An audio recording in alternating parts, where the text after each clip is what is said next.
Hello friends, आज आहे 20 weeks प्रेग्नेन्सीचा day 1 आणि दिवस दिवस जात आहे, हर एक दिवस कटत आहे आणि फुल एनर्जीने मी सर्व काही गोष्टी ट्राय करत आहे.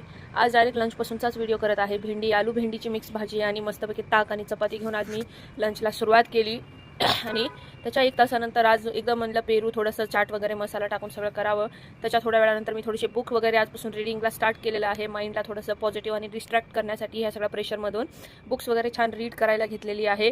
सेल्फ टाईम थोडासा घालवायचा अजून प्रयत्न करत आहे मी.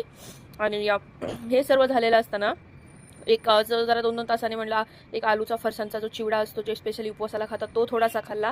आणि त्यानंतर मी डायरेक्ट डिनरसाठी तयारीला गेले. आज डिनरला म्हणलं थोडंसं मसाल्या टाईपमध्ये जी शेवग्याची भाजी असते ती बनवायची आज अशी इच्छा झाली होती. म्हणलं ॲटलिस्ट थोडं तरी खाल्ल्या जाईल. असंही खाण्याचा खूप माझा प्रॉब्लेम चालूच आहे. म्हणलं एक ट्राय करून घेते. आणि अशा पद्धतीने मी रात्रीच्या डिनरसाठी अशी मस्तपैकी सर्व मसाले टाकून छानपैकी मस्त पोळी आणि ग्रेव्हीमध्ये थोडीशी लाईट ग्रेव्हीमध्ये शेवग्याची भाजी बनवली. त्यासोबत काकडी घेतली सलाडला आणि असं करून आजचा डिनर कंप्लीट केला. आणि त्यानंतर एकदम मला कुल्फी खायची इच्छा झाली. अशी कुल्फी घेऊन आजचा दिवस मी कंप्लीट केला. हर हर महादेव.